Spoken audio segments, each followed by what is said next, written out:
Hi, my name is Rebecca Thompson Hitt. I'm the founder and executive director of the Consciously Parenting Project, and this is the Consciously Parenting Podcast. We're going to be talking with parenting visionaries, professionals, and parents to guide you and inspire you to be the most connected parent you can be. It was 2004. I had a new baby. My partner was traveling a lot for work. We were all on a special diet. My oldest was having a very hard time with life, and I was pulling my hair out. My neighbor, really well-meaning, lovely, lovely woman, told me that I should just go to get McDonald's to make my life easier. But that really wasn't what I really wanted or needed. I really needed help, and I needed community. Maybe you've been in a similar situation yourself. So around this time, a group of friends came together because we all could really use some support around food. Most of us were on some sort of special diet, and we all had small children. How much did we really have to give? We were all exhausted, and we were all, frankly, kind of hungry. We brainstormed together, and we came up with something that would work for all of us, something that felt like we'd be doing less if we worked together. And this was a new experience in my life. I've grown up in the United States. We don't have really strong social community networks of support here in the US. And it's been really, really challenging to raise children in this environment. We're all under-supported. And so this situation, this group of people who came together was really life-changing for me because it was really the first time that I had had the experience of a group of people all working together to make life easier. So it really was life-changing for me. It was the first time that I really felt that my efforts were being duplicated and I didn't have to do it all. Every week, I'd make one big meal and divide it up. In return, I'd receive 3 other meals ready to assemble with all the ingredients. Truly, it was heaven. We all showed up with what we had. We took the things that we didn't mind doing to prepare our meals. So either the shopping or the cooking the whole chickens. There was one mom who just could not fathom the idea of cooking a whole chicken. Grating the cheese, doing the hosting to assemble the food. Whatever we had that we were willing to do that felt good to us, that was easy for us, is the thing that we did. So we didn't pick the thing that we hated. We picked the thing that we were willing to do. So community for us was the lightening of the load. It didn't make our lives more difficult, but made the load spread out over the group, and it became easier for all of us. That's what community needs to be. So as a bonus for us, especially, I had a son who was 5 and I had an infant. We got to spend time with other grown-ups, and our kids got to play with each other at least once a week. So what can you do to create more community from where you are? Without moving to Portland, as Scott half-jokingly suggested in our series last week, Scott Noel of The Daily Groove, today we're going to explore simple steps that you can take to open yourself up to more community right in your own backyard by showing up with what you have. So it wasn't the beginning, but it is where this story of community comes together for me. A crate of organic apples, a spiral peeler, a dehydrator, and a place to meet that was safe for the kids. This is a story of community. We all showed up with what we had to give, nothing more, nothing left. We left with happy children, and we felt connected to one another. We also may have left with a few dehydrated apples that weren't eaten during our time together, but that was almost secondary. So we all came together with this idea that we would just do whatever we could. We would share what we had. And so when one person said, I have this case of organic apples that I don't know what to do with, and maybe we could do something. And someone else said, I have one of those spiral peelers so we can, make fun shapes with the apples, and it'll peel it and core it and slice it all at once because it's a lot of apples. And somebody else said, well, I have a dehydrator, so I can bring that. And I didn't have any of those things. I didn't have the apples. I didn't have the spiral slicer. I didn't have the dehydrator. But I did have a space that we could gather that was kid safe and kid friendly. And so we all gathered, we all chose an afternoon that worked for all of us, and we all came with all of our kids, and we took turns watching the kids, and we took turns, supervising, the 4-year-old with the spiralizer as they turned the handle to make sure that, that was all working well. And then, we each took turns getting the pieces onto the dehydrator and loading it all up, and somebody else brought cinnamon, and it was that simple.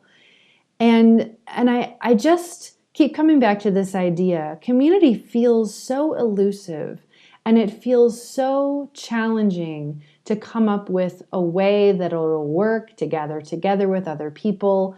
And we're all different, and our families are all different. And it feels like, as Scott Noel talked about in our recording last week, it just feels like there are so many barriers to creating community that today I really wanted to talk about how it can actually be simple, and how it's part of it for us to shift our mindset, to start looking at what we're actually doing and what we actually can do that feels doable. Because when we start having these conversations about community, so many people start saying, oh my gosh, I can't do one more thing. I am so overwhelmed. My plate is so full. I have so many places I have to do, and so many things, places I have to be and things I have to do, and I just can't take on one more thing. And so we push out the community. But what I want to illustrate in the story that I just shared is that community is really meant to make our lives easier. So I'm traveling in Mexico right now, and I'm living in a community of expats and indigenous people in the hills outside Oaxaca City. I wanted to study community. I want to understand how healthy communities work. And also, I expect that I'll see some unhealthy communities as well in this mix, but I want to learn from that too.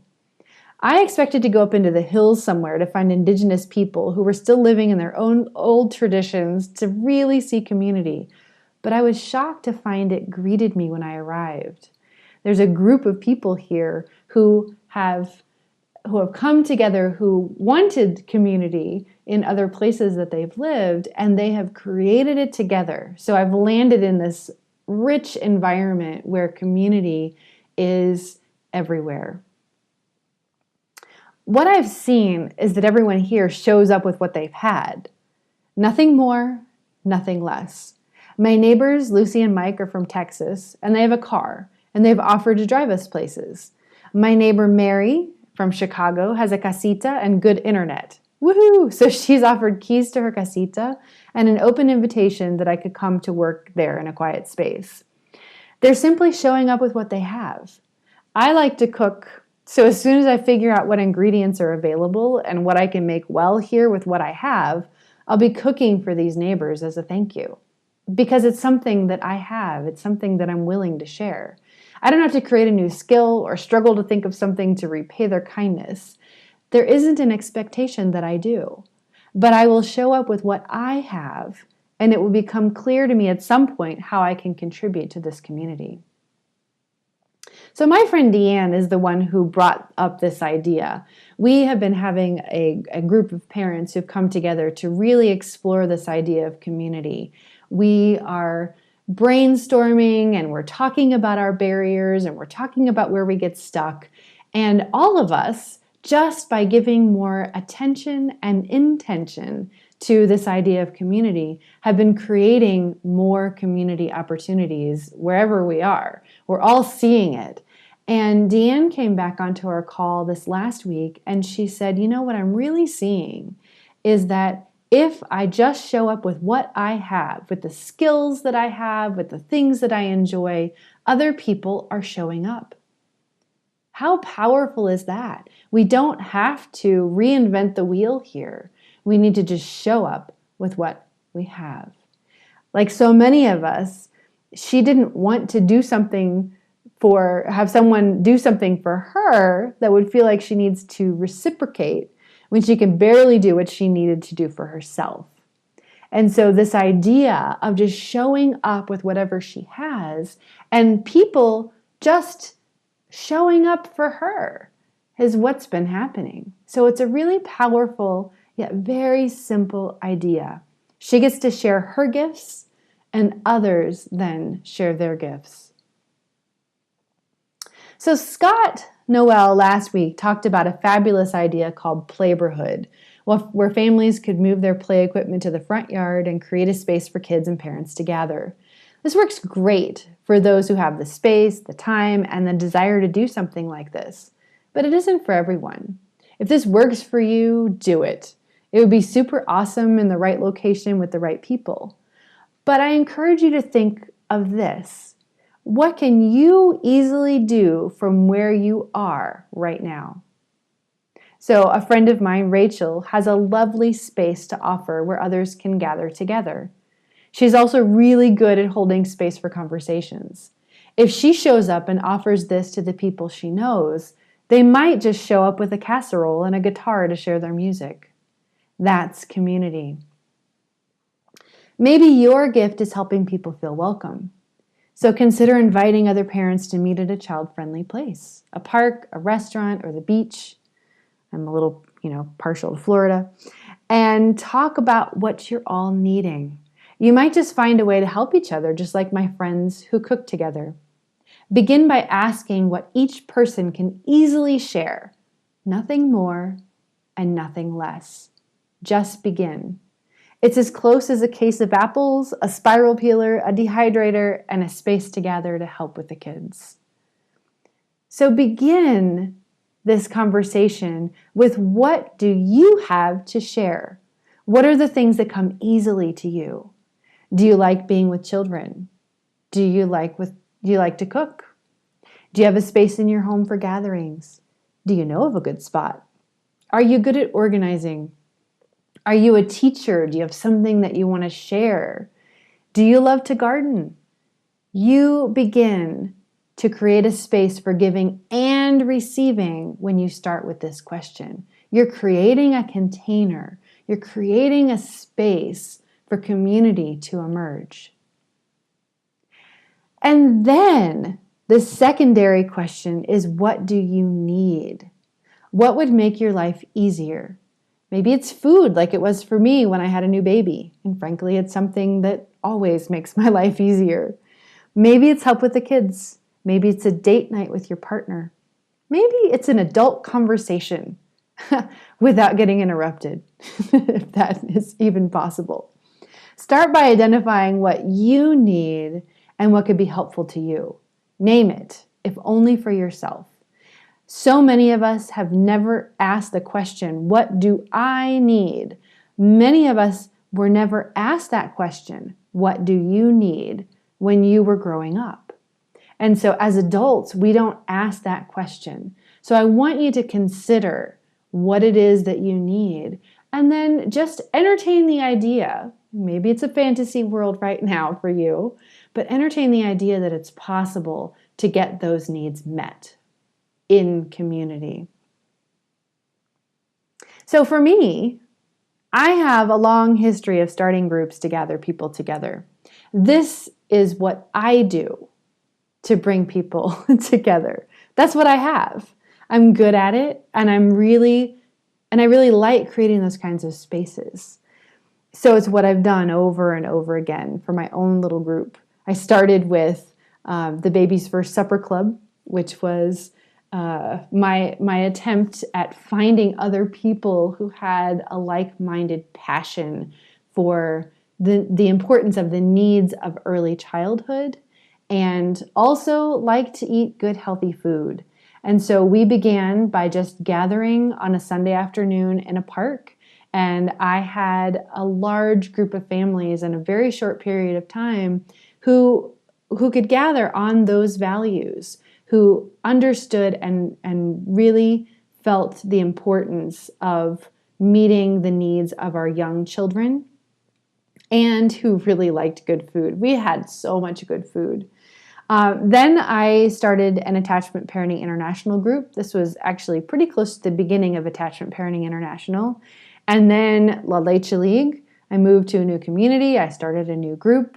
And now I've got the Consciously Parenting Project. And we're about to start a project to help bring us all together from wherever we are in our corner of the globe to connect with one another. So watch for that. We've been working on this for the last several months, and we're going to start creating online spaces for us to gather that are off of Facebook. So watch for that. So I answer the question, what can I do to bring even a small group of people together, with a big, bold statement and organization? But that's what I have to give. So maybe you have a small garden where you live that you can invite others to visit and learn how to plant or care for green things. I certainly could use that in my life, but it's not something that I'm good at. Maybe you love camping and would love to organize something for others who like to camp. So one last word before I close today. When you begin to look at what you have to offer, consider that there may be people who aren't parents who would love what you have to give. When we only find other people who are in the same or similar parenting phase that we are, we're trying to draw upon others who are similarly depleted and challenged. When we open up that circle to those who don't have kids or who have kids who are older than ours, it opens us up to a whole other set of resources, gifts, talents, and time.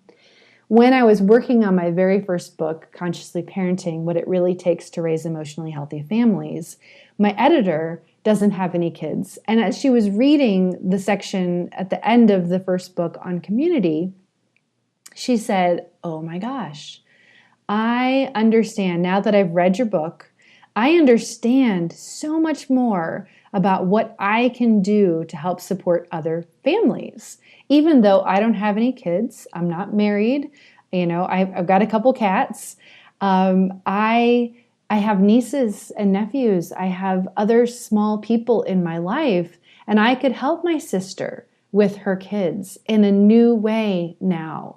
And I have the time and the resources, and it would feel so good for me." And so that was such a great reminder that there are so many people who are outside of our immediate sphere, and that if we can think about that, who else can we invite in? Who else is in our community? Think of the elders. Think of the people who are no longer parenting. Think of the people who have kids who are in high school or who have just gone off to college. Those people generally have more time. And to really bring the point home, I recently sat with a dear friend's mother whose husband had just died. And this woman was a mother to me when I was in high school. She was the one who drove me places and took me to Florida, and just went way out of her way to do lots and lots of mothering things for me. So as I listened to her, she shared that her grandchildren are her life, and that they're also all in different phases where they don't need as much anymore. Many of them are graduating from college. Some of them are, not in any activities that she can really participate in. And so she actually said that she would love to adopt another family or two so she could help out. So I want to leave you with that thought. There are people out there who would love the opportunity to spend time with you and your family, and that helping you with what they have to share would be a great gift to everyone. So I would love to hear your stories of community. How have you come together with others right where you are with what you have to share? So feel free to email me at rebecca@consciouslyparenting.com or add a comment on this podcast post on my website, consciouslyparenting.com. I would love to hear from you. Next week, we'll be back with a new series on the Consciously Parenting podcast, and I hope that you'll join us.